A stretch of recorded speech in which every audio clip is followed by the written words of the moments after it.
अल्लाह ताला के जलीलुल कद्र पैगंबर जनाबे हजरत नूह अलैहिस्सलाम, जिन्हें आदम सानी भी कहा जाता है, हजरत नूह अलैहिस्सलाम आपकी बारगाह में खातून आई, आकर कहने लगी हजरत मेरे लिए जरा दुआ कर दो, मेरे बेटे कम उम्र में इंतकाल कर जाते हैं, कम उम्र में दुनिया से रुखसत हो जाते हैं। हजरत नूह अलैहिस्सलाम ने फरमाया, ऐ खातून जरा ये बता तेरे बेटे कितने साल की उम्र पाते हैं, कितने साल में उनका इंतकाल हो जाता है। तो वो खातून कहने लगी हजरत कोई बेटा मेरा 200 साल में मर जाता है, कोई 150 साल में मर जाता है, कोई 100 साल में मर जाता है। कहती है दुआ कर दो, बड़ी छोटी छोटी उम्रों में चले जाते हैं। अल्लाह अल्लाह, यहाँ 100 साल में गिनीज बुक ऑफ वर्ल्ड में नाम आ गया और वो कह रही है 100 साल की उम्र में, छोटी सी उम्र में मेरे बच्चे दुनिया से चले जाते हैं। तो फिर हिसाब लगाओ उस वक्त में उम्रें कितनी होती होंगी।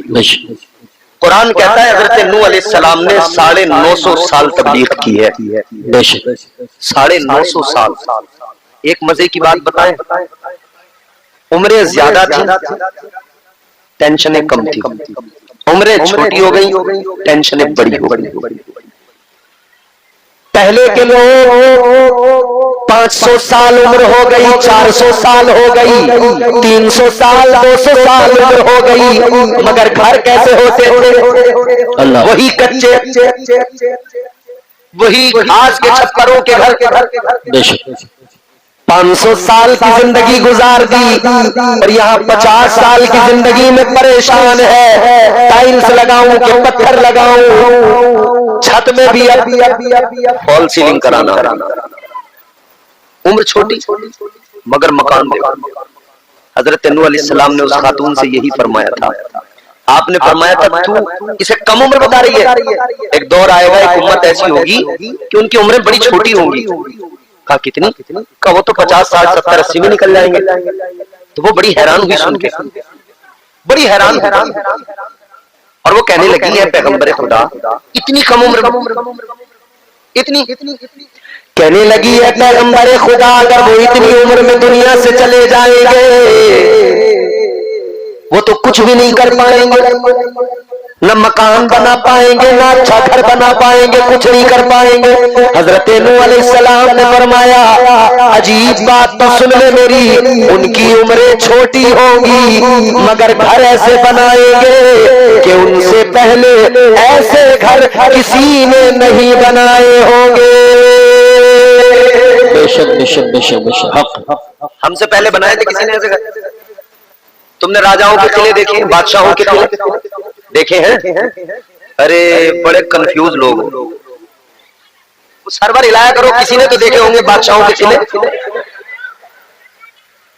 आज भी जाके देख लो, अपने घर की दीवार देखना, उस पे प्लास्टर है, उसके ऊपर पुट्टी है, उसके ऊपर पेंट है, उसके ऊपर जनाबे वाला फिर पीवीसी पैनल लगा दिए गए, उसके ऊपर से यूवी शीट लगा दी गई, न जाने क्या क्या लगा दिया और तरह तरह की चीजें लगा दी। तुम उन बादशाहों के महलों में जाकर देख लो, वो दीवारें आज भी बताती है ये बादशाह जरूर थे मगर इनके महल आज जैसे तुम्हारे घर हैं उन सहूलतों के हिसाब से इनके महल नहीं थे। वैसे महल नहीं थे। आज तुम्हारे घर में फ्रिज है, तुमने फ्रिज का डोर खोला, गर्मी लगी है, प्यास लगी है, बोतल निकाली, एकदम ठंडी पानी पिया। अगर उन बादशाहों को पता लगे कि हम बादशाह लोग घड़े के पानी पी पी के मर गए और आज के लोग मिनटों में पानी फ्रिज में ठंडा करते हैं, हमसे ज्यादा आलीशान सिस्टम इनका है और एक गरीब के घर में फ्रिज रखा है, तो सोचो उसके दिल पे क्या गुजरेगी। भाई हमारी जिंदगी उन बादशाहों से ज्यादा बेहतर गुजर रही है। किस चीज की कमी है हमारे, किस चीज की कमी?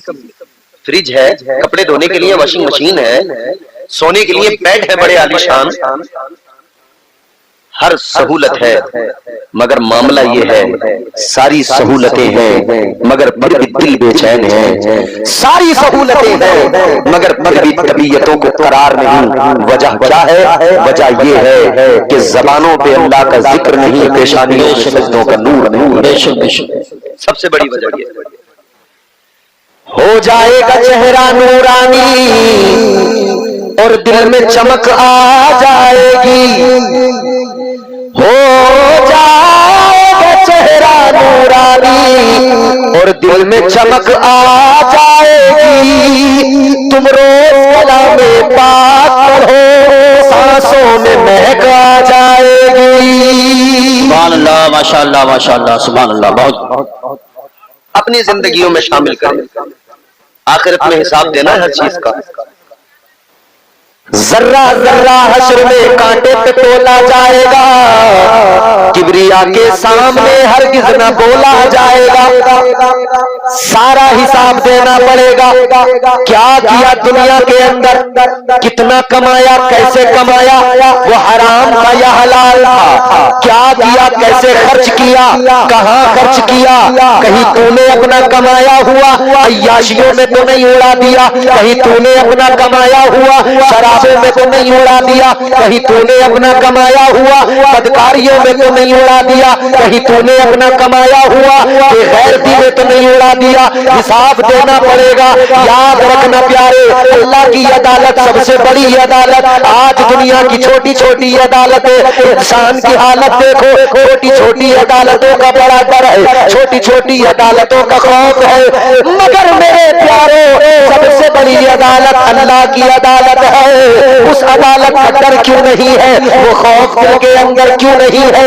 याद रखना, वो खौफ रखो अदालत का, अल्लाह की अदालत कायम होगी, अमाल तोले जाएंगे, बराबर हिसाब देना पड़ेगा। आज फिक्र करो, आज तैयारी करो। अगर गौसे आज़म से प्यार है, उनकी सीरत से सीखो, उन्होंने इबादतें की है, ज़बान को जिक्र खुदा से कर किया है, उनकी जिंदगी में खशियत इलाही, उनकी जिंदगी में तकवा है, उनकी जिंदगी में परहेजगारी है, उनकी जिंदगी में इबादतों का शौक है, उनकी जिंदगी में तिलावतों का शौक है। क्या किया उन्होंने सारी जिंदगी, खुद भी नेक अमाल किए और अपने मुरीदों को, अपने चाहने वालों को भी गलत रास्तों से बचाकर नेक राहों का मुसाफिर बना दिया। माशाअल्लाह, नारे तकबीर, नारे रिसालत, नारे गौसियत, मसलके आला हजरत उलमाए अहले सुन्नत। सुभान अल्लाह। अजीजा ने गिरामी वकार, अल्लाह का कुरान कहता है अल्लाह वालों की पहली सिफत ये, उनका मकाम मर्तबा स्टेटस हैसियत ये, वो जमीन पर अकड़ कर नहीं चलते, आहिस्ता आहिस्ता नरमी के साथ, इंकिसारी के साथ, आजिजी के साथ वो जमीन पर चलते हैं। बेशक तो अकड़ना रहमान के बंदों का काम तो है ही नहीं, बेशक अकड़ना रहमान के बंदों की निशानी तो है ही नहीं, तो ये है किसका काम? तो ये भी अल्लाह ताला के कुरान ने बता दिया, अकड़ना किसका काम है। खालिक कायनात ने जब दुनिया के पहले आदमी को बनाया, अल्लाह ताला ने जब हजरत आदम अलैहिस्सलाम को पैदा फरमाया, परवरदिगार ने फरिश्तों को हुक्म दिया आदम को सजदा करो। सारे फरिश्तों ने सजदा किया, एक अकेला इब्लीस उसने सजदा नहीं किया, वो अकड़ गया। पता लग गया अकड़ना रहमान के बंदों का काम नहीं, शैतान का काम है। माशाअल्लाह, नारे तकबीर, नारे रिसालत, नारे हैदरी, नारे गौसियत, मसलके आला हजरत जश्न गौसुल वरा कारी इम्तियाज बरकाती साहिब क़िबला। सुभान अल्लाह। समझ में आ रही है बात आपको? जी, तो जरा सा मुझे एहसास होता रहे कि आपको समझ में आ रही है। अकड़ना शैतान का काम है, वही सबसे पहले अकड़ा। अजीजा ने गिरामी वकार जरा तवज्जो फरमाइए, कुरान कहता है रहमान के बंदे कभी अकड़ते नहीं, क्योंकि जो अकड़ जाते हैं वो बचते नहीं, अकड़ने वाले को खुदा पकड़ता जरूर है। जो अकड़ता है अल्लाह उसको पकड़ता है, और ऐसा पकड़ता है कि फिर वो छुड़ाए छूटता नहीं, किसी के बचाए बचता नहीं। बेशक किसी कहने वाले ने बड़ी प्यारी बात कही, तू किसी और से न हारेगा, तू किसी और से तुझको तेरा गुरूर मारेगा। बेशक बेशक बेशक। अखलाक की दौलत से कभी दूर न होना, अखलाक की दौलत से कभी दूर न होना, कौनैन भी मिल जाए तो मगरूर न होना। बेशक बेशक सुभान अल्लाह। कभी नहीं करते। बेटे आराम से बैठो, खामोश। ये तो वो हाल कर रहे हैं, चप्पल चलाने को तैयार है। कारी साहब जरा सी छूट दे दी ना, उधम काट कर रख देंगे पूरे जलसे। ये भी हमारी जिम्मेदारी है, हम अपने बच्चों को अच्छी तरबियत दें। रहमान के बंदे करते नहीं, इताअत करते हैं किसकी? अल्लाह और उसके रसूल की। क्योंकि कुरान मजीद में अल्लाह ताला ने फरमाया अतीउल्लाह व अतीउर रसूल, हुक्म दिया इताअत अल्लाह की करो, अल्लाह के रसूल की करो। ये इताअत जरूरी है, ये इताअत तुम्हें इंसान बनाएगी, ये इताअत तुम्हें दुनिया में भी बेहतर बनाएगी, आखिरत में भी। बेशक बेशक।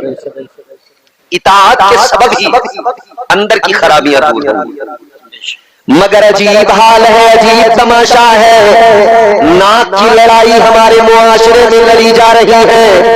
हर आदमी अपने आप को आला साबित करने में लगा है, हर आदमी अपने आप को बेहतर साबित करने में लगा है। ऐ लोगों, मामला बड़ा सादा सा है और हम अपने आप को उम्दा साबित करने में लगे हैं। अगर एनर्जी इसमें न लगाकर उम्दा साबित करने में ना लगकर अपने आप को उम्दा बनाने में लग जाए तो काम बन जाएगा। सुभान अल्लाह सुभान अल्लाह माशाअल्लाह। दो बातें हो गई, एक तो खुद को उम्दा साबित करना, बेहतर साबित करना, तो इसमें मेहनत करनी पड़ेगी, झूठ भी बोलना पड़ेगा, झूठ भी बोलना पड़ेगा इसमें, और इधर उधर की बातें बड़ी घुमानी पड़ेंगी। और एक ये कि खुद को आदमी बेहतर बना ले तो फिर साबित करना नहीं पड़ता, फिर वो बेहतर हो जाता है। बेहतर बनने के लिए क्या करना जरूरी है? बेहतर बनने के लिए किन चीजों का इंसान को अपनी जिंदगी में शामिल करना जरूरी? आइए आपको सूफिया की बारगाह में लेकर चलता हूँ, अल्लाह वालों की बारगाहों से पता लगेगा, बगदाद के ताजदार की बारगाह से पता लगेगा बेहतर कैसे बना जाए। ताजदार हिंदुस्तान सरकार अजमेर ख्वाजा मोइनुद्दीन चिश्ती की बारगाह से पता लगेगा बेहतर कैसे बना जाता है। हजरत ख्वाजा कुतुबुद्दीन की बारगाह में जाकर पता लगेगा बेहतर कैसे बना जाता है। महबूब इलाही हजरत निजामुद्दीन की बारगाह में जाकर पता लगेगा बेहतर कैसे बना जाता है। मखदूमुल मशाइख हजरत सैयदना अलाउद्दीन अली अहमद साबिक अली उनकी बारगाह में जाकर पता लगेगा बेहतर कैसे बना जाता है। याद रखो मेरे अजीजों, सिर्फ औलिया के नाम पर कव्वालियों में नाचने से कोई आदमी बेहतर नहीं बन जाता, ढोलक बजाने से कोई बेहतर नहीं बन जाता। अल्लाह वालों की बारगाहों में पता लगेगा बेहतर बना कैसे जाता है।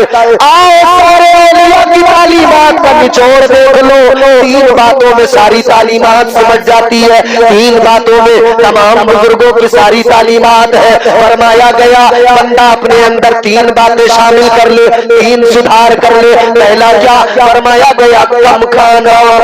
बेशक बेशक सुभान अल्लाह। क्या जी बोल दो। अच्छा, कम खाने की बात तो नहीं बोलोगे, ज्यादा ही खाओगे।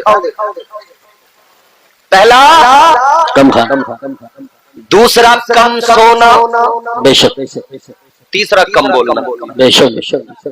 तीन बातें हैं, कम खाना, कम सोना, कम बोलना। अब इन तीन बातों के तनाजुर में हम खुद को देखें, हम कहां खड़े हैं। बोलने की बात आ जाए तो हमें आता जाता तो कुछ नहीं, मगर वकील हमसे बड़ा कोई नहीं। जी जी बेशक है नहीं। गांवों में जगह जगह, शहरों में जगह जगह तुम्हें मिलेंगे लोग बैठे हुए, चबूतरों पे बैठे हैं, बैठकों पे बैठे हैं, पेड़ के नीचे बैठे हैं, और सारी दुनिया की बातें उनसे वहां सुनो। और इतनी लंबी फैकम फाक है, अल्लाह रहम फरमाए। ईरान तुरान की सारी वही बैठे बैठे सुना देगा। एक हाजी जी थे, हम एक गांव में इमामत करते थे हम कारी साहब, वो हाजी जी के पास रेडियो था, वो रेडियो में बीबीसी पे खबरें सुन के आते थे। बस अल्लाह की पनाह उस बुड्ढे ने जीना हराम कर दिया।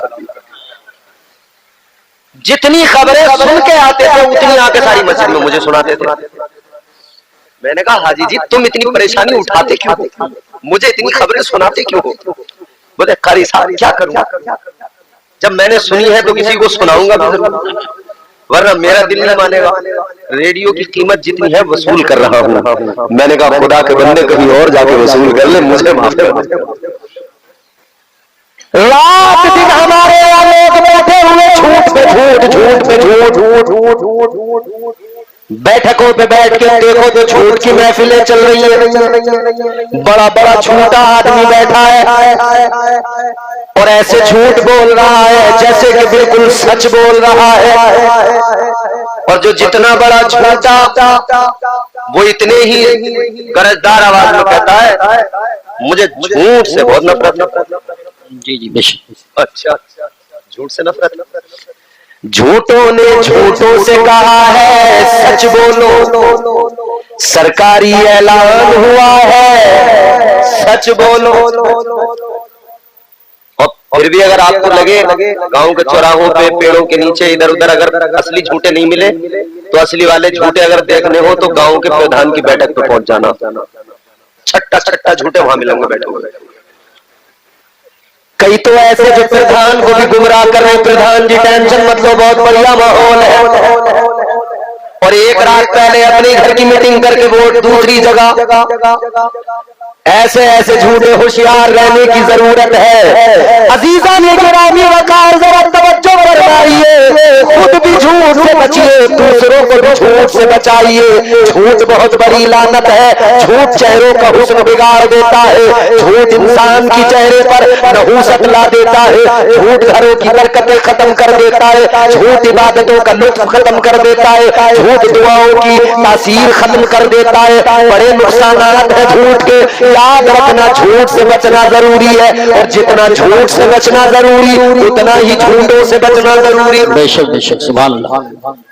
भाई डॉक्टर जब इलाज करता है कैंसर का तो ऑपरेशन करके कैंसर तो निकाल देता, मगर फिर भी कीमो चढ़ाता, कहता है इसके जितने भी सेल्स रह गए उनको भी जलाया जाएगा, मारा जाएगा, छोड़ेंगे नहीं।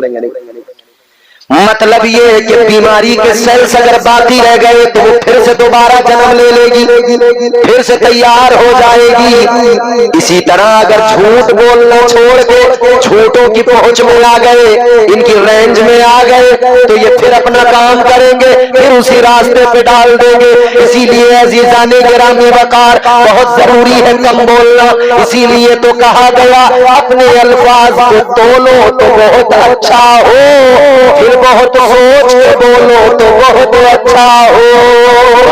माशाअल्लाह माशाअल्लाह, बहुत। तो ये अपनी जिंदगी में शामिल करें, कम बोलना, कम बोलना। अब दूसरी चीज कम सोना। अब सोने जागने का सिस्टम हमारे यहाँ बिल्कुल उल्टा हो गया। क्या रात को सो नहीं रहे, दिन में उठ नहीं रहे, दिन हुआ तो बिस्तर पे औंधे पड़े हैं, और रात में उल्लू की तरह आंखें हो गई कि बंद होने का नाम नहीं लेती। अच्छा, हमारे लोगों का कारी साहब एक बड़ा मसला, ये हमारे लोगों का मसला ये है, बकरी वाली चाल पे चलते हैं। कौन सी चाल पे? बकरी वाली चाल मालूम ना आपको? बकरियां गांव में पलती होंगी, आप बाजार के दिन बकरी को लेकर चलो बाजार की तरफ, या यूं ही घर से कहीं लेकर चलो रस्सी पकड़ के आगे, तो आप आगे रस्सी पकड़ के चलेंगे तो बकरी चलने को तैयार नहीं होगी, ब्रेक लगा देगी, और ऐसे ब्रेक लगाएगी कि आगे तो हिलेगी नहीं, पावर ब्रेक जैसे लग जाता है ना गाड़ी में, वैसा ब्रेक। बैठ जाओ, आराम से बैठ जाओ सब लोग इत्मीनान के साथ में। माशाअल्लाह देखो कितने लोग आए, अल्लाह ताला सलामत रखे। अल्लाह जोर से मोहब्बत से कह दे सुभान अल्लाह। अरे सारे मिलके बोलो भाई, मेरी तरफ देखो, और जरा जोर से नबी की मोहब्बत में हाथ उठा के जरा कहो या रसूल अल्लाह, या रसूल अल्लाह। हाँ बोला करो, बोलने वाले लोग बड़े फायदे में रहते, मगर हद में बोला करो, झूठ ना बोला करो, फजूल ना बोला करो। अल्लाह रसूल का जिक्र जितना करना है करते जाओ, अल्लाह रसूल की बातें जितनी करनी है बोलते जाओ, करते जाओ, क्योंकि ज़बानें अल्लाह के जिक्र से पाक हो जाती है। बेशक। तो बकरी को आगे खींचो तो वहीं रुक जाएगी, बढ़ने को तैयार नहीं होगी। तो उसकी कैफियत को देख के लगता है कि ये पीछे को जाना चाहती है, ऐसे तो लगता है कि आगे नहीं जाना चाहती, पीछे जाना चाहती है। लेकिन मेरे अजीजों, बकरी को उठाकर घुमाओ, दूसरी तरफ पीछे की तरफ मुंह कर दो। अब उधर को लेकर चलो तो उधर को भी चलने को तैयार नहीं होगी, फिर पीछे को जोर लगाएगी। आगे खींचो तब पीछे को जोर लगाएगी, और फिर उस तरफ को पीछे को खींचो तो दूसरी मतलब डायरेक्शन वो नहीं पकड़ेगी जिसमें आप ले जाना चाहेंगे। वही हमारी कौम का हाल है, जिस डायरेक्शन पे इस्लाम ले जाना चाहता है बकरी की तरह बिल्कुल ब्रेक लगा देते हैं, चलते नहीं उधर को। इस्लाम कहता है नमाज की तरफ आओ, मस्जिद की तरफ आओ, आका का ऐलान होता है, मुस्तफा फरमाते नमाज मेरी आंखों की ठंडक है, आओ नमाज की तरफ। तो बकरी वाली चाल पे आ गए, ब्रेक लगा दिया। इमाम साहब ऐलान पे ऐलान कर रहे हैं, हय्या अलस सलाह, हय्या अलल फलाह, आई नहीं रही। अच्छा, अब मसला ये था, टेस्ट नहीं हुआ था बहुत दिन से कि अगर इनकी डायरेक्शन चेंज की जाए फिर क्या होगा। तो वो लॉकडाउन में पता लग गया। जब डायरेक्शन चेंज की गई, लोग समझ रहे थे मस्जिद में आने में तो प्रॉब्लम हो रही है, नहीं आना चाह रहे नमाज को, तो इनकी डायरेक्शन मस्जिद से पीछे घर की तरफ करी, तो अब मस्जिदों को भाग रहे थे, यानी पीछे चलेंगे, उल्टे ही चलेंगे, चाल उल्टी रहेगी। याद रखना मेरे अजीजों, वो तरीका अपनाओ जो बुजुर्गों का तरीका है। तो हमारे ये उल्टा, हर मामले में उल्टा। रात अल्लाह ने आराम के लिए बनाई, तो रात में आंखें बंद नहीं करते, सोते नहीं, 12 बजना तो मामूली बात हो गया। वरना पहले लोग रात को 12 बजे एक नींद कंप्लीट करके उठते थे और फिर टाइम देखते थे, अरे आधी रात हो गई, 12 बज गए। और अब इतने से बच्चे, माए परेशान है, सो नहीं रहा, इतने से नहीं सो रहे। क्यों नहीं सो रहे? क्योंकि घरों का माहौल वैसा बन गया। रात को नींद नहीं, दिन में आराम कर रहे हैं, उल्टे पड़े हैं। याद रखना अजीजों, अल्लाह ताला ने रात आराम के लिए बनाई, दिन काम के लिए बनाया। जो अल्लाह ने निजाम दिया, जो अल्लाह ने निजाम शमसी अता किया, निजाम कमरी अता किया, उसके मुताबिक जिंदगी लेकर चलो, फायदे में रहोगे। अजीजाने गिरामी वकार, रात में आराम करोगे, सुबह को उठोगे, जिस्म में तवानाई होगी, जिस्म के अंदर चुस्ती होगी, जिस्म एकदम बराबर होगा, कोई बीमारी करीब नहीं आएगी। सुबह उठो, फजर की नमाज के लिए मस्जिद में चले जाओ, इमाम की इक्तिदा में फजर पढ़ लो, फजर के बाद में निकलो, अपने रोजी रोजगार के लिए निकल जाओ, अपने काम के लिए निकल जाओ। खुदा की कसम, ये सुबह का वक्त होता है, बंदा अपना रोजगार संभालता है, अल्लाह ताला उस पर निगाह रहमत डालता है, परवरदिगार उसकी कैफियत को देखता है। मेरा बंदा दिन होते ही मेरी इबादत करके अपने बच्चों की फिक्र में लग गया, अपने काम की फिक्र में लग गया, कारोबार की फिक्र में लग गया। याद रखो, जब ये अपने कारोबार में लगता है, अल्लाह ताला इसकी रोजी में बरकत अता फरमाता है। नारे तकबीर, नारे रिसालत, नारे हैदरी, नारे गौसियत, मसलके आला हजरत, फैजान आला हजरत, फैजान गौसे आजम कारी इम्तियाज बरकाती साहिब क़िबला, सुभान अल्लाह। मगर आज हमारी जिंदगी नेकियों से खाली है, बस हम तो मजे में तंग हैं, मजे में तंग। अभी भी देखो जलसे में बहुत सारे लोग मजे में तंग हैं, अपनी में लगे हुए हैं, अपनी मस्ती में। क्या जमाना आ गया, संजीदगी खतरे में है, खुदनुमाई का चलन है, सादगी खतरे में है। आ रही है समझ में? सुन ही नहीं रहे, समझ में कहां से आए? सुनोगे तब समझ में आएगी। जोर से बोलो सुभान अल्लाह। सुभान। जो तौर है दुनिया का उसी तौर से बोलो, बहरों का इलाका है जरा जोर से बोलो। मुझे ऐसा लग रहा है मैं गुमों में आ गया। इस गांव के प्रधान से मेरी दरखास्त है, इस गांव की वोटर लिस्ट मुझे दी जाए, मैं इनकी सबकी जीत चढ़ाऊंगा। फिर से कह चुके, ये बोलते नहीं है, बड़े शर्मीले लोग। अल्लाह आपको सलामत रखे, आमीन। जोर से बोलो सुभान अल्लाह। तो हालात ये है हमारे कि हम यहाँ मौत की फिक्र नहीं, बस उल्टा करने में लगे, उल्टा करने में लगे। कितना उल्टा किया, सिस्टम पूरा गड़बड़ा गया, रात को सोते नहीं, दिन में उठते नहीं। फिर कारी करार से आगे कह रहे हैं अब जी काम में बिल्कुल भी समझ में नहीं आ रही, बरकत ही ना हो रही। अब जी यारो कोई दुआ कर दो, काम में चल के दे रहा। रात में 3-3 घंटे तू मोबाइल में फिल्में देखेगा, फिर हाफिज जी तेरे लिए दुआ करेंगे तो क्या समझता है ऐसे काम हो जाएगा। अल्लाह को राजी कर, हाफिज जी राजी हो ना हो, अल्लाह राजी हो जाए। इकरार हाफिज जी दुआई कर सकते हैं, या कोई भी मौलाना कारी इंतजार हो, कोई भी दुआई तो कर सकते हैं। ऐसा तो है ना कि तुझे रोजी दे देंगे, रिस्क दे देंगे, राजी परवरदिगार है। ये बात सही है, उलमा से दुआ कराए, ये बात सही है, इमामों से दुआ कराए, ये बात दुरुस्त है, उलमा से मोहब्बत रखे, मगर ये भी जरूरी है खुद अपनी जिंदगी को बदलने की कोशिश करे। ये नहीं हो सकता आप पूरे दिन उल्टे सीधे काम करते जाए, मस्जिद का इमाम दुआ पे दुआ करता जाए और उसी दुआ से काम बन जाए, ऐसा नहीं होने वाला। अपनी जिंदगियों को बदलने की जरूरत है। याद रखना, आराम जिंदगी में जो आता है एक ही तरीका है, वक्त तरीका ये अल्लाह को राजी कर लो।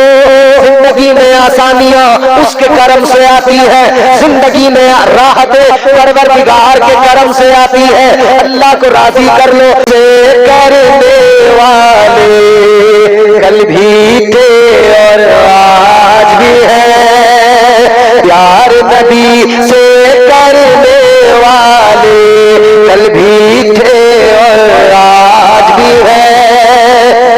प्यार नबी से करने वाले कल भी थे और आज भी है।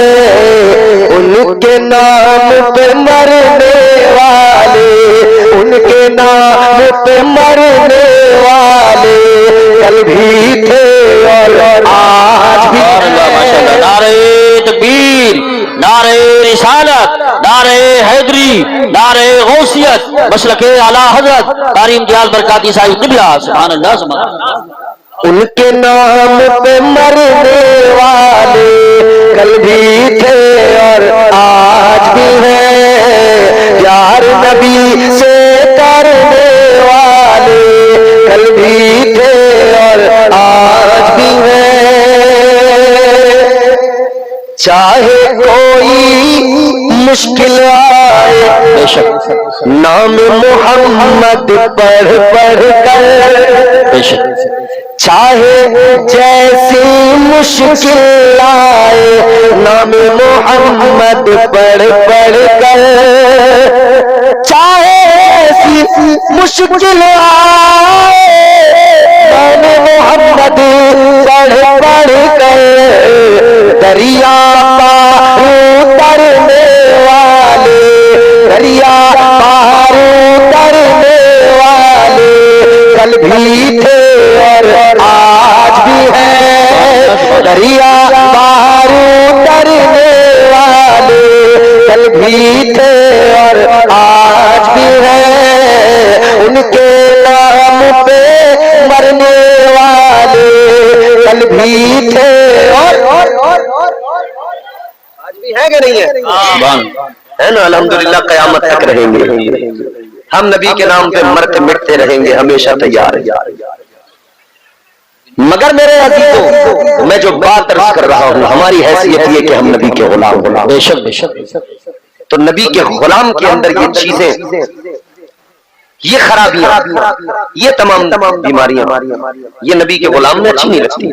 ये नबी के आशिक का शेवा नहीं।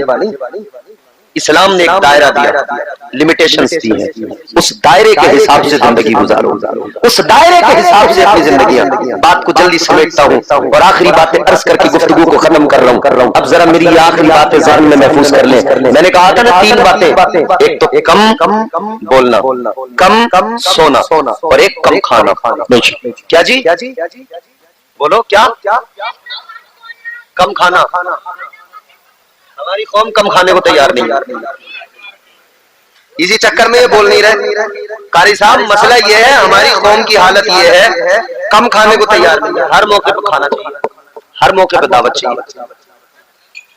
देखो बच्चा पैदा हो तब दावत, बर्थडे आ जाए तब दावत, शादी हो तब दावत है नहीं, वलीमा हो तब दावत, मंगनी हो तब दावत। अच्छा जी कोई दुनिया में आए तब दावत, कोई दुनिया से जाए तब दावत, 40वां हो तब दावत, बरसी हो तब दावत, दावत ना हो तो फातिहा में न जाए, दावत ना हो तो 40वें में शरीक न हो, दावत ना हो तो किसी के लिए दुआ न करें, दावत ना हो तो किसी की शादी में शरीक न हो, दावत ना हो तो किसी काम में न जाए। मतलब हर जगह दावत, जहाँ खाना वहाँ हम, जहाँ खाना वहाँ हम, जहाँ खाना नहीं वहाँ हम नहीं। जी जी। क्या हमारी कौम ने अपनी हालत खराब कर ली? खाना ही खाना, खाना ही खाना, खाना ही खाना, जब देखो खाना, सुबह को खाना, दोपहर को खाना, रात को खाना, फिर रात में अलग अलग जगहों पे जाके अलग अलग टेस्ट, वो भी खाना। और शादी में खाना, पहले सादा खाना, अब रंग बिरंगी खाना, अब खड़े होके खाना, रंग बिरंगी खाना। अब कंपटीशन हो गया, किसका ज्यादा खाना, किसका महंगा खाना, किसका अच्छा खाना, किसका ज्यादा आइटम वाला खाना, किसका रंग बिरंगी खाना। है नहीं खाना ही खाना, हर तरफ खाना खाना। पूरी जिंदगी खाने खाने में लगा दी। अगर ये जिंदगी पढ़ने में लगाई होती, कुछ सीखने में लगाई होती तो दिमाग में इल्म होता। खाने में लगाई तो बस पेट बढ़ाए और कुछ नहीं किया। इल्म हासिल करने में लगाते तो पेट न बढ़ता, दिमाग बढ़ता, इल्म बढ़ता। बेशक बेशक। तो खाने खाने में फिर क्या हुआ? एजुकेशन में पीछे, तालीम में पीछे, समझ रहे हो साहब, डेवलपमेंट कोई नहीं। हालात ये है, आप चले जाओ अपनी आबादियों के अंदर जाके देखो, इलिटरेट लोग हैं। हालत ये है, हमारे अंदर अच्छे डॉक्टर नहीं, अच्छे टीचर नहीं, अच्छे वकील नहीं, अच्छे स्कूल नहीं, हमारे हॉस्पिटल नहीं, हमारे पास कॉलेज नहीं। क्या है हमारे पास? बस खाना है, खाना है, खाना है, फिर एक दिन मर जाना है। जब तक जिंदा है खाना है, फिर एक दिन मर जाना है। याद रखना अजीजाने गिरामी वकार, बुजुर्गों की तालीम ये है, कम खाओ।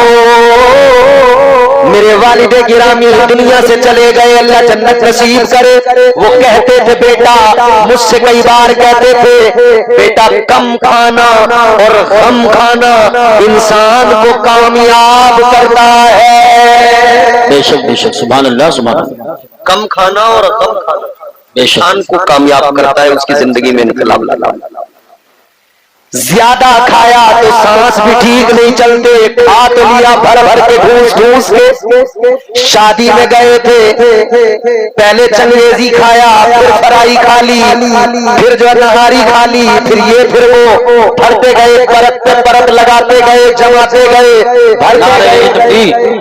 नारे रिसालत, नारे गौसियत, मसलके आला हजरत शाही शाही खिताबत हजरत अल्लामा सैयद शवाहत मियां साहब क़िबला, शहजादे आले रसूल, शहजादे आले रसूल, शहजादे आले रसूल, पीरे तरीक़त हजरत अल्लामा सैयद शवाहत मियां साहब क़िबला जन्नत शरीफ, उलमा अहले सुन्नत। आप हजरात करीब करीब होकर बैठ जाएं। देखिए मुकर्रिर खुसूसी जो पूरे हिंदुस्तान के, हिंदुस्तान से बाहर भी अल्हम्दुलिल्लाह तकरीरें होती हैं, और सैयद साहब क़िबला बड़ी मुश्किल से हाथ आते हैं, तशरीफ ले आए हैं, तो कदर करें, बैठ जाएं। बहुत जल्दी इंशाअल्लाह खिताब होने वाला है।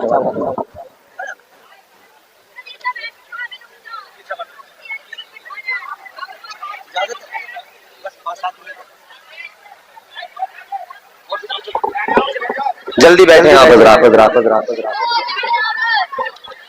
जल्दी बैठिए और बादब रहिए, मुअद्दब रहिए। आपके गांव में देखिए आपकी खुशनसीबी, औलादे रसूल, गुले गुलजारे सयादत, पैकरे खुलूसो मोहब्बत हजरत सैयद शबाहत मियां साहिब क़िबला मद्दजिल्लहुल नूरानी। अल्हम्दुलिल्लाह पूरे मुल्क में हजरत का खिताब होता है और फख्र किया करो। देखिए एक मिनट, जो सैयद हजरात हमारे सादात किराम जन्नत शरीफ से आए हैं वो स्टेज पर आ जाएं। हजरत सैयद परवेज मियां साहब, सैयद नावेद मियां साहब, सैयद मुबश्शिर मियां, और जो भी सादात किराम स्टेज पर आए, आइए आप स्टेज पर तशरीफ लाएं स्टेज पे। बहुत सारे लोग जन्नत शरीफ से आए हैं, तो जो सादात किराम हैं उनमें से वो स्टेज पर तशरीफ लाएं। जी अब जरा हजरत के चेहरे का आप दीदार करते रहिए, जियारत करते रहिए, और मेरी बातें जल्दी खत्म होने वाली है। मोहब्बत के साथ सुनिए और जोर से कहिए सुभान अल्लाह। तो मैं क्या अर्ज कर रहा था, हम खाते बहुत है, रंग बिरंगी खाने के चक्कर में मामला खराब कर लिया। समझ रहे हो? याद रखो मेरे अजीजों, तालीमात बुजुर्गों की क्या है? कम खाना, कम सोना, कम बोलना, पल्ले बांध लो, आज से अमल करना शुरू कर दो, जिंदगियां इंशाअल्लाह आसान होगी, बेहतर बनती जाएंगी जिंदगियां, दुश्वारियां खत्म होती जाएंगी। मगर मसला ये बात खाने तक नहीं रहती, खाने के साथ साथ जितना खाते हैं उतना फेंक भी देते हैं, बिगाड़ भी देते हैं। शादियों में देखा नहीं है, टेबलों के नीचे पूरी पूरी आधी आधी रोटियां पड़ी रहती हैं, कितनी बोटियां पड़ी रहती हैं। रोटी जरा सी ठंडी हुई, टेबल के नीचे फेंक दे रहे, यार गरम रोटी लेके आओ तंदूर से, अब गरम रोटी आ रही है साहब। सालन जरा सा ठंडा हुआ, अरे यार प्याले में जो सालन रह गया इसमें मजा नहीं आ रहा, बोटी निकाली फेंकी नीचे, अब दूसरा कर रहे हैं। रिस्क बर्बाद करने वालों, तुमने इसकी कदर नहीं की, तुम कदर नहीं कर रहे। क्या तुमने कभी सोचा है कितने लोग ऐसे हैं? ताजदार बगदाद सरकार गौसे आजम नमाज में मसरूफ है, अल्लाह की इबादत में मसरूफ है। शैतान आ गया, कैसे आया? एक खूबसूरत सफेद बादल की शक्ल में आया और आकर कहने लगा, ऐ अब्दुल कादिर, मैं तेरा रब हूं, मैं तेरा अल्लाह हूं। शैतान देखो किस तरह से बहकाता है। ये जुम्मा 8 दिन वाला आज का नमाजी होता तो बस लौट जाता वहीं पे, कहता पता नहीं कौन सा सजदा मेरा अल्लाह ने कबूल कर लिया। वह है ना कि कोई शख्स नया नया नमाजी था, तो चंद दिन नमाज पढ़ी इमाम साहब के पीछे, बाद में उसके नफ्स ने और शैतान ने जो मिलकर बहकाया ना उसे, तो इमाम साहब के पीछे नमाज पढ़नी छोड़ दी। बोला ये ठीक नहीं पढ़ाते नमाज, मैं अपनी खुद ही पढ़ूंगा। अच्छी इमाम साहब ने समझाया, मान जाओ इमाम इमाम ही होता है, नहीं समझे। कहने लगे इमाम साहब तुम्हारे पीछे नहीं पढ़ूंगा, मेरी नमाज का मामला ही बदल गया है। बोले क्या बदला? कहने लगा यहाँ नहीं पढ़ता हूँ ना नमाज। कहाँ पढ़ते हो? कहा मैं वहां पढ़ता हूँ कि बस मेरा रब मेरे सामने होता है, मेरे अल्लाह की आवाज आती है। अच्छा, तो मामला ये था कि शैतान ऐसे बहकाता था कि इनको जैसे ये सलाम फेरते थे ना, अस्सलामु अलैकुम व रहमतुल्लाह, तो पीछे से शैतान कहता था वालेकुम अस्सलाम, अस्सलामु अलैकुम व रहमतुल्लाह, तो पीछे से शैतान कहता था वालेकुम अस्सलाम। अब ये देखता था आवाज कहां से आई, तो ये हैरान, तो शैतान कहता था अरे तू मेरी तो इबादत कर रहा है, मैं तेरा खुदा हूं। शैतान बहकाता है अलग अलग तरीके से, अलग अलग। अलगरज ये कि जब किसी बुजुर्ग से मिले तो उन्होंने फरमाया कि भाई वो शैतान इतना बहका रहा, लाहौल पढ़ा तो देखा कि शैतान बहका रहा था। इमाम के पीछे मस्जिद में तो पढ़ने को तैयार नहीं था, मगर गंदी जगह पर शैतान ले जाकर छोड़ दिया करता था। अजीजा ने गिरामी वकार गौर फरमाइए, आज का अगर नमाजी हो और उसके साथ ऐसा वाकया हो, 4 सजदों पे इतराने वाला, 4 नमाजें पढ़कर फिर आदमी को आदमी नहीं समझ रहा, अगर ऐसा नमाजी होता तो वो तो लौट जाता। मगर गौसे आजम थे, वलियों के ताजदार थे। बादल के खूबसूरत टुकड़े से आवाज आई, अब्दुल कादिर मैं तेरा रब हूं, मैं तेरी इबादत से राजी हो गया, अब मैंने तुझ पर नमाज मुआफ फरमा दी, मुआफ कर दी। अब वाला होता है कहता लो जी मिल गई छुट्टी। भैया मैंने बड़े दिल से पढ़ी हुई, गांव में बैठ बैठ के लोग बताता लल्ला क्या बताऊं, मैंने बड़े दिल से नमाजें पढ़ी हुई, बस यूं समझ लो मेरे अल्लाह ने मेरी सुन ली और मुझ पर आगे की नमाजें माफ कर दी। मगर सरकार गौसे आजम वलियों के ताजदार आपने जैसे ये सुना आपने फौरन पढ़ा ला हौला वला कुव्वता इल्ला बिल्लाहिल अलिय्यिल अज़ीम।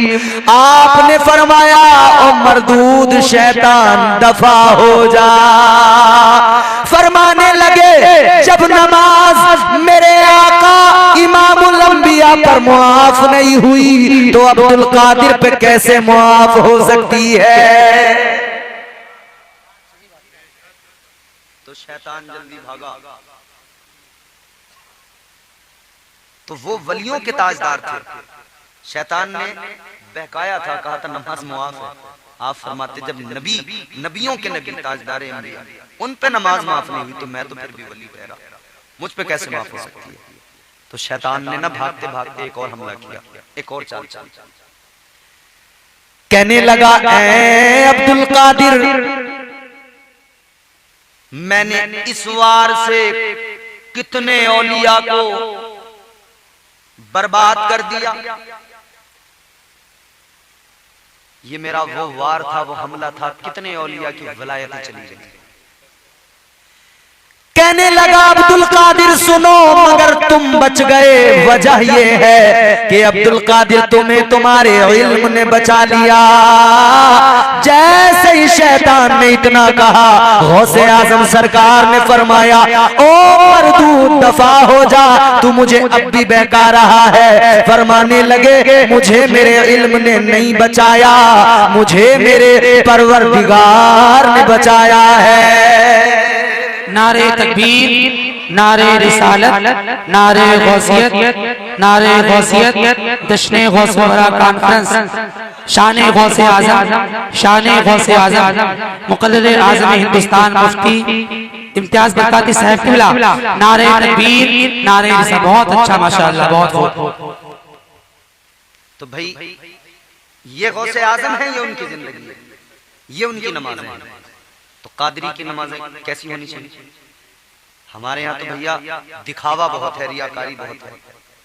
अब जैसे मैं ही तकरीर कर रहा हूँ तो अब हजरत ने नारे लगा दिए खतीब आज़म हिंदुस्तान, मैं खुश हो गया क्या कहने, और मुफ्ती साहब और यूं। अच्छा आजकल ये टाइटल तो बड़े आम हो गए, मुफ्ती से नीचे तो कोई राजी नहीं। तो बस इम्तियाज बरकाती काफी है मेरे लिए, मेरा नाम ले दिया जाए, बाकी ये टाइटल वगैरह मुझे, मैं इस लायक हूं और मुफ्ती तो हूं। तो कहने का मतलब यह है कि हम तो एकदम दिखावा, हमारी इबादतों में दिखावा, रियाकारी, हमारे हर काम में रियाकारी। और गौसे आजम सरकार के हर अमल में इखलास। तो कादरी को, हर गौस के मानने वाले को ये चाहिए कि वो गौसे आजम की सीरत को देखे। मजहरे कमालाते मुस्तफा है सरकार गौसे आजम, ताजदारे मदीना की शान ये कि मेरे मुस्तफा सारी सारी रात मुसल्ले पे खड़े होके गुजार दिया करते थे। ताजदारे मदीना के पैरों पे वरम आ जाते, सारी सारी रात क़याम में आका गुजार देते। अल्लाह ने कुरान नाजिल किया, ऐलान फरमाया या अय्युहल मुद्दस्सिर कुम फअंज़िर व रब्बक फकब्बिर व सियाबक फतहिर। अल्लाह ताला ने कुरान नाजिल किया या अय्युहल मुज़्ज़म्मिल कुमिल लैला इल्ला क़लीला निस्फ़हु अव इनक़ुस मिन्हु क़लीला।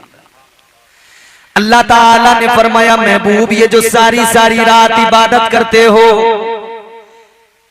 कुमिल लैला इल्ला क़लीला निस्फ़हु अव इनक़ुस मिन्हु क़लीला।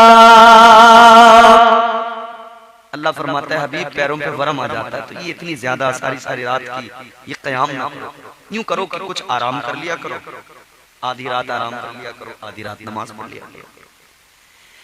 ताजदारे मदीना इमामुल अंबिया जिस तरह रात रात इबादत करते करते गुजार लेते तो मजहरे कमालात मुस्तफा गौसे आजम, इनकी भी यही शान, ये भी इसी मकाम को मुस्तफा की अजमत को देखकर उसी पे अमल करते हैं। और ताजदार बगदाद ने 40 साल तक इशा की नमाज के वुजू से फज्र की नमाज पढ़ी।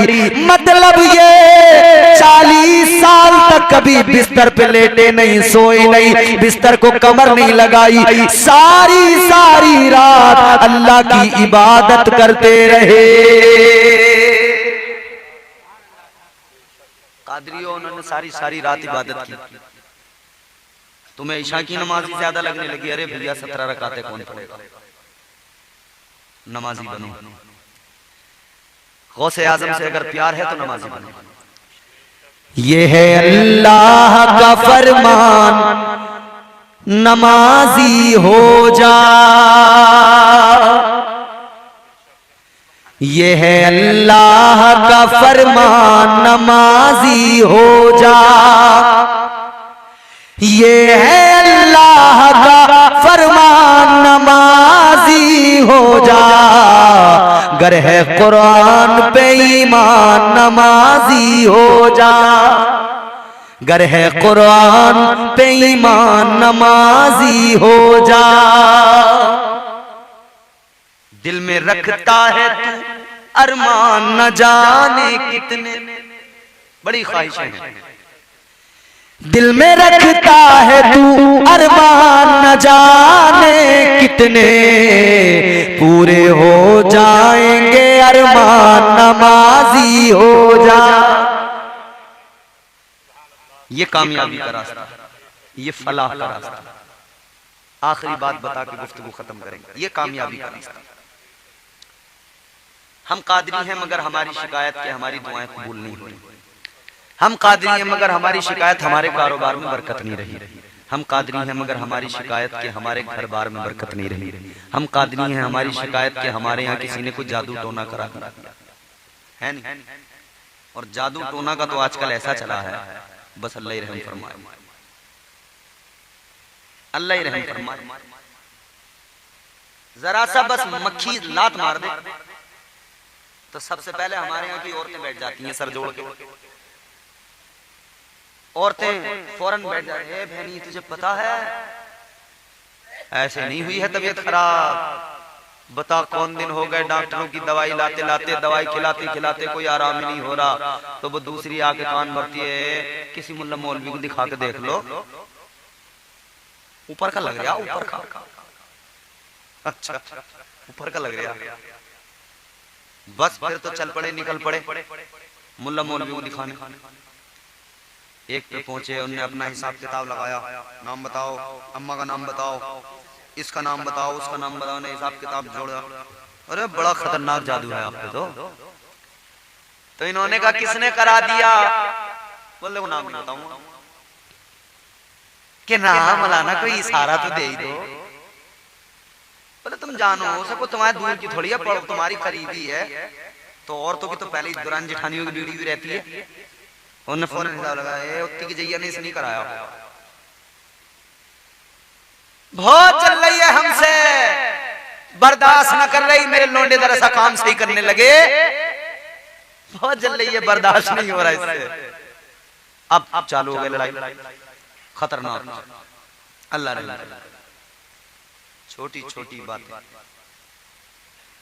एक आदमी की छोटी बच्ची बीमार हो गई, मेरे पास लेके आया, मैं वहां इमाम था, अल्लाह के बोला हजरत दम कर दो। मैंने कहा दम तो कर देंगे मगर इसे बेदम मत कर लेना, जा किसी डॉक्टर को दिखा ले। तो मेरे कहने पे दिखाया भी, तो किसे दिखाया? झोला छाप। वो गांवों में जो बैठे हैं ना, कोई बी फार्मा कर रहा है, कोई जो है बस छोटे मोटे ऐसे नर्सिंग के कोर्स कर लिए। अब बरेली में मान लो कोई कर रहा बी फार्मा, तो गांव से सुबह को वो ऐसे निकलता है जैसे मानो एमबीबीएस डॉक्टर निकल रहा है, समझ रहे हो? और गांव में ऐसे लोगों को दवाइयां बताता है कि भाई बहुत बड़ा एमबीबीएस डॉक्टर आ गया, पता नहीं क्या सीख के आ गया। और उल्टी सीधी दवाइयां दे के दो एक को यहाँ निपटा के फिर आखिरी टाइम पे गया कि इसकी हालत ज्यादा सीरियस है, तुम इसे बरेली ले जाओ। जब उसका पूरा काम खराब कर देगा तो कहेगा बरेली ले जाओ, उससे पहले नहीं जाने देता। बोले हाँ मैं कर लूंगा कंट्रोल, थे बोतल ले बोतल दे बोतल, एक इस हाथ में बोतल कभी इस हाथ में बोतल, समझ रहे हो? तो मैंने कहा दिखा लो डॉक्टर को, तो झोला छाप को दिखा लिया, 10 रुपए की पुड़िया, 10 रुपए की खुराक, एक दो बार वो 10 रुपए की खुराक खिलाई, फिर मुझसे बोला मौलाना बात ही नहीं बन रही, कोई ऊपर का ही मामला है। मैंने डॉक्टर को दिखाया, बोला बहुत दिखा दिया।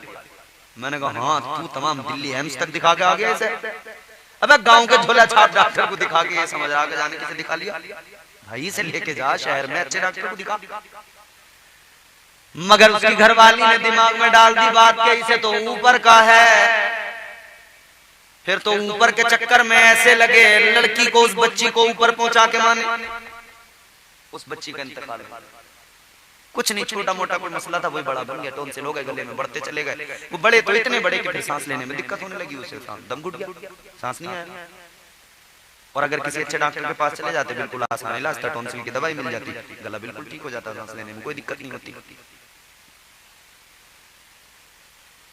तो बस दिमाग में आ गया कि ऊपर कहा। गलती से आपकी गली में कोई सब्जी बेचने वाला आया, उसके गाड़ी पे उसके ठेले पे मिर्चें रखी हुई हैं। वो मिर्चों को साफ ऑफ करते हुए, छटाई करते हुए उसने एक मिर्च फेंकी, वो किसी घर में चली गई। औरत ने जैसे वो मिर्च देखी, देख के बोली किसी ने मिर्चें डाल दी घर में, करा दिया। बच्चे बाहर खेल रहे थे, कहीं से कोई चीज उठा के ले आए, घर में लाके डाल दी।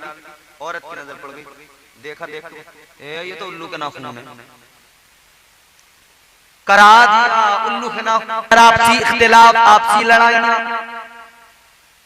मुआशी इक्तिसादी मामलात को लेकर तंगियां या आपसी लड़ाइयां, अगर ये सूरत हाल घर के अंदर होती है तब लोगों का ये हाल होता है। तो पता ये चला कि 90% से भी ज्यादा वो लोग हैं जो सिर्फ अपने मुआशी तौर पे परेशान होने की वजह से उनके दिमागों के अंदर ये चीज घर कर गई, या गुर्बत के सबब उन्होंने जो है, उनके दिमागों ने जो है वो वैसी मेंटलिटी बन गई। और जो लोग सही तौर पर बिल्कुल दुरुस्त हैं, मुआशी इक्तिसादी हालात बेहतर हैं, उनका कोई ऐसा मसला नहीं होता है। बात जल्दी से खत्म करते हैं। कहने का मकसद ये है, ऐ लोगों ज्यादा इस बात पर तवज्जो न करो कि हवा आ गई, ऊपर का असर हो गया, ये हो गया, वो हो गया, इसने करा दिया, उसने करा दिया, बल्कि इस बात पे तवज्जो करो कि गौसे आजम का पैगाम ये है, तू घर के अंदर नमाज़ें पढ़, तेरे घर से सारी बलाएं दूर हो जाएंगी। तू अपने घर में कुरान की तिलावत कर ले, तेरे घर से सारी वबाएं, सारी बलाएं खुद ब खुद भागती नजर आएंगी। तू मत भाग इस मुल्ला के पास, उस मुल्ला के पास, इस जादूगर के पास, उस तांत्रिक के पास, तू मत भाग। तू बलाओं को भगा, अपने घर में कुरान पढ़। आज के माहौल में अगर देखा जाए तो कुरान पढ़ने वाले नजर नहीं आते। जितने लोग बैठे हैं, अगर मैं मालूम करने लगूं ना, ईमानदारी से बताओ कुरान का एक पारा पढ़े हुए कितने दिन हो गए होंगे? कोई आदमी है ऐसा जो ये कह दे मैंने कल एक पारा कुरान का पढ़ा था? नहीं है। कोई एक आदक बुजुर्ग हाजी साहब, कोई नमाजी साहब होंगे, बस वो पढ़ लेते होंगे, बाकी कोई नहीं है जो ये कह दे कि मैं हाँ। पहले रोज फजर की नमाज के बाद में घर घर में कुरान पढ़ा जाता था, ज्यादा भी नहीं तो कम से कम सूरह यासीन तो पढ़ लिया करते थे, ज्यादा भी नहीं तो कम से कम सूरह रहमान तो पढ़ लिया करते थे, कम से कम सूरह मुल्क तो पढ़ लिया करते थे। आज तो हालत ये हो गई, सुबह से लेकर रात तक घर के अंदर मोबाइलों के म्यूजिक की आवाजें हैं, मगर अल्लाह के कुरान की आवाजें घरों में अब मौजूद नहीं। और कह रहे हैं हम परेशान हैं। तो इसमें हैरत की बात क्या? नमाजों को छोड़ दिया, कुरान को छोड़ दिया, जिक्र खुदा करना छोड़ दिया। दिल को सुकून आए तो कैसे आए, परेशानियों से नजात मिले तो कैसे मिले। अल्लाह ताला ने कुरान मजीद में फरमाया, अला बिज़िक्रिल्लाहि तत्मइन्नुल कुलूब। परवरदिगार का कुरान कहता है अल्लाह के जिक्र से दिलों को सुकून मिलता है। आज जिसे देखो परेशान है, जिसे देखो परेशान है, किसी की कोई परेशानी, किसी की कोई परेशानी, कोई घर के अंदर बीमारियों को लेके परेशान, कोई बेबरकती को लेके परेशान, कोई कारोबार को लेके परेशान, कोई अपने मतलब रिश्तेदारों की वजह से परेशान, कोई किसी वजह से, कोई मुकदमे की वजह से परेशान।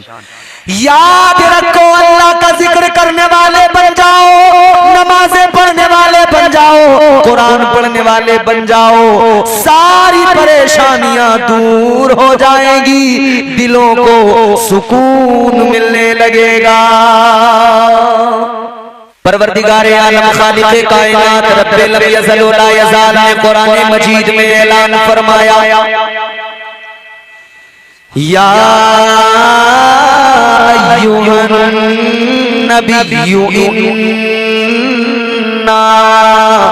अरसलनाका शाहिदन व मुबश्शिरन व नज़ीरा व दाइयन इलल्लाहि बिइज़निही व सिराजन मुनीरा।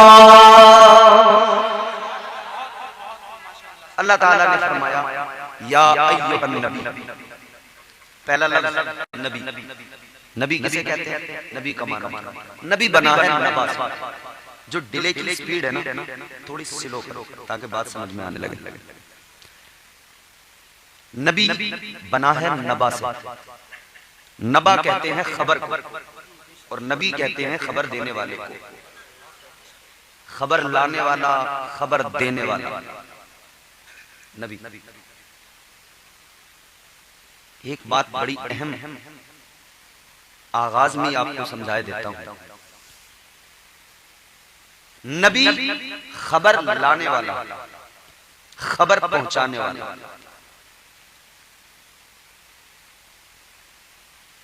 अब आप इसको यहां अपने यहां हम अपने इस जमाने के एतबार से समझने की कोशिश करें।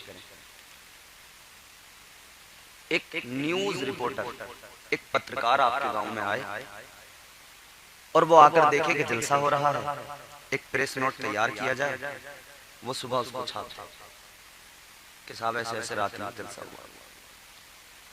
वो चाहे तो इस जलसे में जो कुछ बयान हुआ वही पेश करे, वो चाहे तो उसमें घटा बढ़ा, वो चाहे तो उसमें फर्क पैदा कर दे। ताजदारे मदीना वाली कायनात मुस्तफा जाने रहमत के प्यारे दीवानों, खबर कैसी है उसको अगर समझना है तो दो चीजें समझनी होती हैं।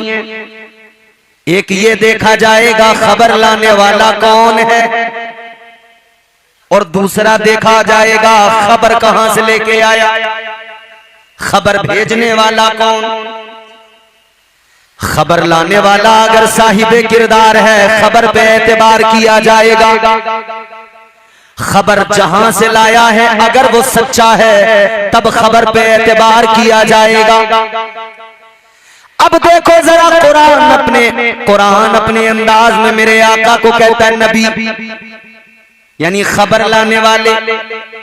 तो पहले तो खबर लाने वाले को देखो वो कैसा।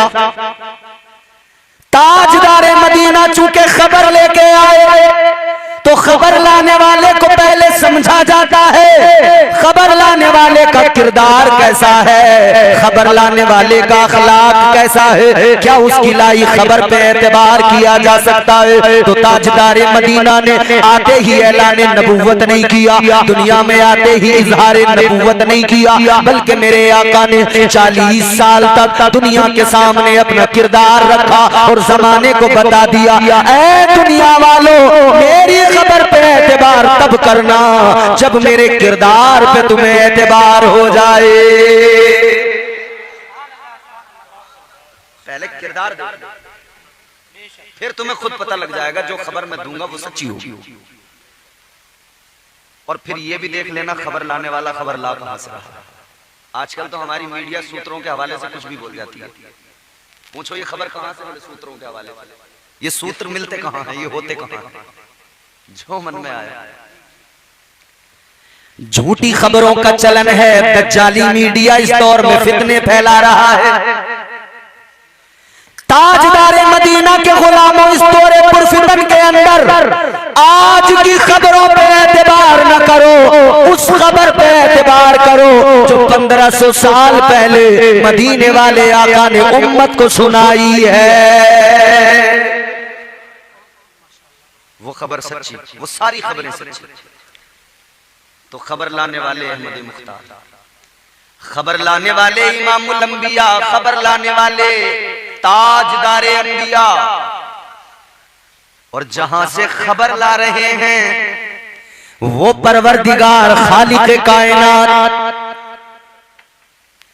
खबर देने वाला, खबर भेजने वाला परवरदिगार कायनात का रब, सारी कायनात को पैदा करने वाला खुदा, कुल कायनात का बनाने वाला खुदा, गर्दिश में कहा उसके मुकद्दर का सितारा हो जिसको मयस्सर तेरी रहमत का सहारा, तन्हा है अकेला है तू यकता है अहद है, गैरत तेरी करती नहीं शिरकत को गवारा, हक ये है कि तुझ बिन कोई माबूद नहीं है तेरे सिवा कौन मददगार हमारा।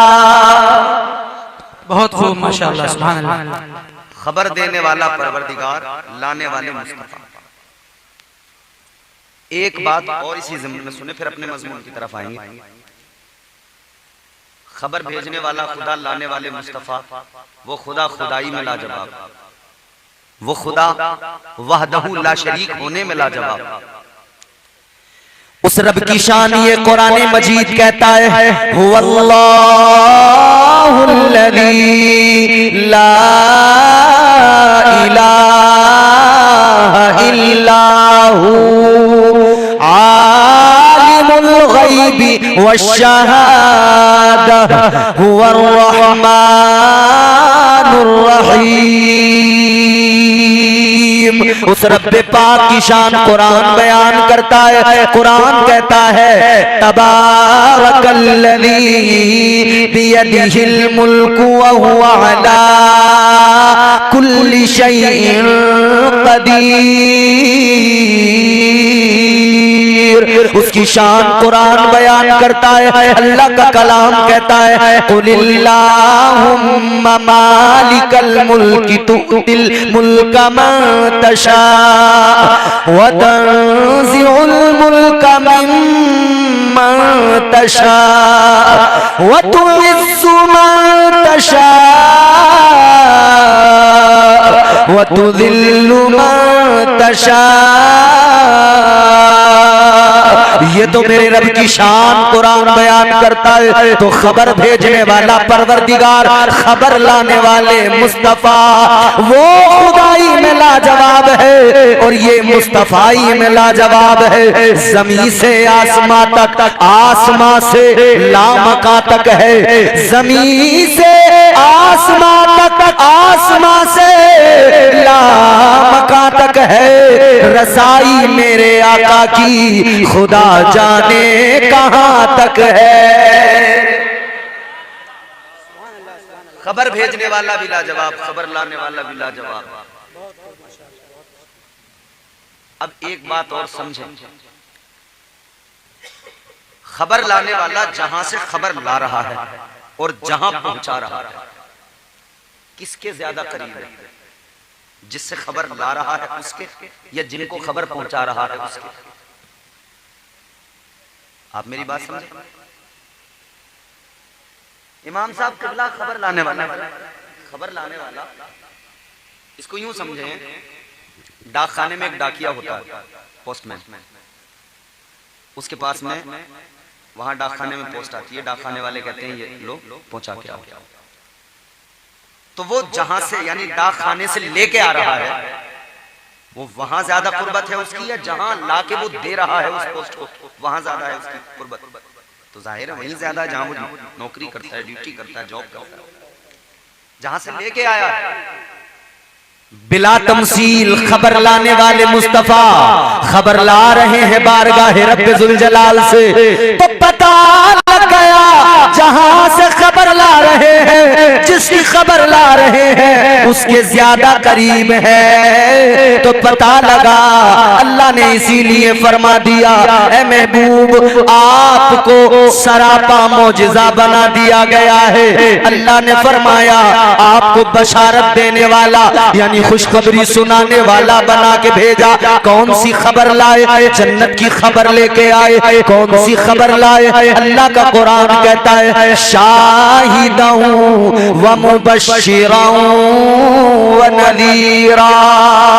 अल्लाह ताला फरमाता है शाहिद बनाकर भेजा, गवाह बनाकर भेजा। किस चीज का गवाह बनाकर भेजा? कायनात के तमाम जो राज हैं उनका गवाह बनाकर भेजा। अल्लाह एक है, हमको कैसे पता लगा? मुस्तफा जाने रहमत ने बताया। तो अल्लाह की गवाही देने वाले मुस्तफा, रब के रब होने की गवाही देने वाले मुस्तफा, आगे बढ़ो। जन्नत अल्लाह ने बनाई है, हमको क्या खबर? जन्नत है बताने वाले मुस्तफा, जन्नत की खबर लाने वाले मुस्तफा, दोज़ख के बारे में बताने वाले मुस्तफा। अल्लाह अकबर कबीरा, तमाम कायनात के जो राज हैं उनसे पर्दे उठाने वाले मुस्तफा। अल्लाह ने फरमाया ऐ मेरे महबूब खबरें लेकर चले जाओ। कुरान कहता है जो खबरें लाए, मुफस्सिरीन कहते हैं उसे नबी कहा जाता है। अजीजान गिरामी वकार, अब जरा आगे बढ़िए। कुरान कहता है ऐ महबूब आपको जो भेजा गया सिराजे मुनीर बना के भेजा गया, रोशन चराग बना के भेजा गया। रोशन चराग, ऐसा रोशन चराग जिसका उजाला इतना उजाला कि अरबो अजम रोशन हो गए, कायनात रोशन हो गई, जमाना मुनव्वर हो गया। ऐ पुरानिया वालों, ये उसी रोशन चराग की रोशनी है कि दिलों के अंदर से कुफ्र की तारीकी निकल गई, इस्लाम के उजाले दिलों में समा गए। सुभान अल्लाह। नारे तकबीर, नारे तकबीर, नारे रिसालत, नारे गौसियत, जश्न गौसुल वरा कॉन्फ्रेंस सरजमीन पुरैनिया, मुकर्रर आज़म हिंदुस्तान हजरत मुफ्ती इम्तियाज बरकाती साहिब किबला, नारे तकबीर, नारे रिसालत। बहुत अच्छा, बहुत माशाअल्लाह। तो मैंने अर्ज किया ना, चरागे हिदायत बनाकर भेजा अंबिया, और हुजूर को चरागे हिदायत बनाकर भेजा, मगर उसका नूर ऐसा, उसका नूर इतना, उसका उजाला इतना, हजरत आदम अलैहिस्सलाम से लेकर हजरत ईसा अलैहिस्सलाम तक तमाम अंबिया चरागे हिदायत बन के आए बेशक बिलाशुबा, मगर उनका उजाला उनकी अक़वाम तक रहा। जिस कौम के नबी बन के आए वो कौम फैज़याब होती रही, जिस कौम के लिए नबी बन के आए उस कौम को वो उजाले नसीब होते रहे। सारे नबी अपनी अपनी अक़वाम के लिए चरागे हिदायत बन के आए, मगर ताजदारे मदीना इस शान के साथ आए कि मुस्तफा जाने रहमत कुल कायनात के लिए चरागे हिदायत बन के आए। कुल कायनात ने उस चराग के उजालों से फायदा उठाया। अब ताजदारे मदीना की शान ये, तो फिर अल्लाह ताला ने मुस्तफा जाने रहमत की उम्मत के अंदर जो औलिया पैदा फरमाए, अल्लाह ने उन्हें भी चरागे हिदायत बना दिया, उनकी भी इज्जतों में इजाफे कर दिए। सालिहीन की जमात को भी अल्लाह ने चरागे हिदायत बनाकर भेजा। अजीजान गिरामी वकार, जो काम अंबिया अलैहिमुस्सलाम ने किए वही काम औलिया की जमातों ने किए। कौम की इस्लाह सारे वलियों ने की, सारे बुजुर्गों ने की। यही इस्लाम का असल पैगाम है, अपनी इस्लाह, कौम की इस्लाह। अपनी इस्लाह, दूसरों की इस्लाह। कुरान कहता है अम्रुम बिल मारूफ व नह्युन अनिल मुनकर, नेक काम की तरगीब देना, बुराइयों से रोक देना। आज की महफिल सरकार गौसे आजम से मंसूब है। वलियों में भी अल्लाह ताला ने सरकार गौसे आजम को इसी तरह इम्तियाजी हैसियत अता की जिस तरह अंबिया में मेरे मुस्तफा को अल्लाह ने इम्तियाजी हैसियत अता फरमाई। सारे नबियों, सारे रसूलों के दरमियान जिस तरह परवरदिगार ने मेरे आका को इम्तियाजी हैसियत अता फरमाई, इसी तरह सारे औलिया में सरकारे बगदाद सैयदुल औलिया सरकारे गौसे आजम को अल्लाह ताला ने इम्तियाजी हैसियत अता फरमाई। और सरकार गौसे आजम मजहरे कमालात मुस्तफा हैं। इसको समझना कोई दुश्वार नहीं, बिल्कुल आसान है। मजहरे कमालात मुस्तफा। आप बरेली के करीब में रहते हो, बरेली मरकज है सुन्नियों का। ताजदार अहले सुन्नत इमाम इश्क व मोहब्बत सरकारे आला हजरत बारगाह गौस में यूं अर्ज करते हैं, वाह क्या मर्तबा ए गौस है बाला तेरा, ऊंचे ऊंचों के सरों से कदम आला तेरा, सर भला क्या कोई जाने के है कैसा तेरा, औलिया मलते हैं आंखें वो है तलवा तेरा, तुझसे दर से सग, सग से है मुझको निस्बत, मेरी गर्दन में भी है दूर का डोरा तेरा, इस निशानी के जो सग हैं नहीं मारे जाते, हश्र तक मेरे गले में रहे पट्टा तेरा। आला हज़रत फरमाते हैं या गौस हश्र तक मेरे गले में रहे पट्टा।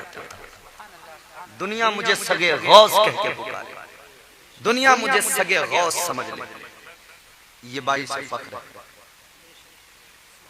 अब पुरैनिया वालों जरा गौर से मेरी बात सुनना, जवानों जरा गौर से सुनना। आला हजरत ने तो मिजाज ये दिया कि सगे गौस कहलाने पे फख्र करो, गौसे आजम के मुरीद होने पे फख्र करो, बारगाहे गौस का कुत्ता होने पर फख्र करो। अगर हमें ये एजाज भी मिल जाए, ये हैसियत भी मिल जाए कि जितनी हैसियत बारगाहे गौस के कुत्तों को है, तो हम मुकद्दर के धनी हैं। आजकल हमारे यहाँ इश्क का दावा है मगर निस्बत कमजोर है। हमें मॉडर्न होने पे फख्र है, फटी जीन्स पहनने पे फख्र है, मुर्गे की गर्दन के बाल जैसे बाल रंगाने पे और कटाने पे फख्र है नहीं? बालों में जेल कई कई किस्म के आ रहे हैं, जेल मार मार के शादियों में देखो हमारे नौजवानों को ये कुछ इतरा के चलते हैं। ऐ लोगों,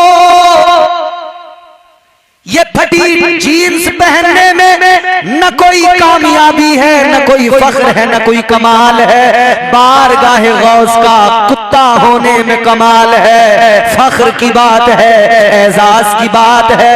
क्योंकि जो जिससे मोहब्बत करता है उसका हश्र मैदान महशर में उसी के साथ होगा।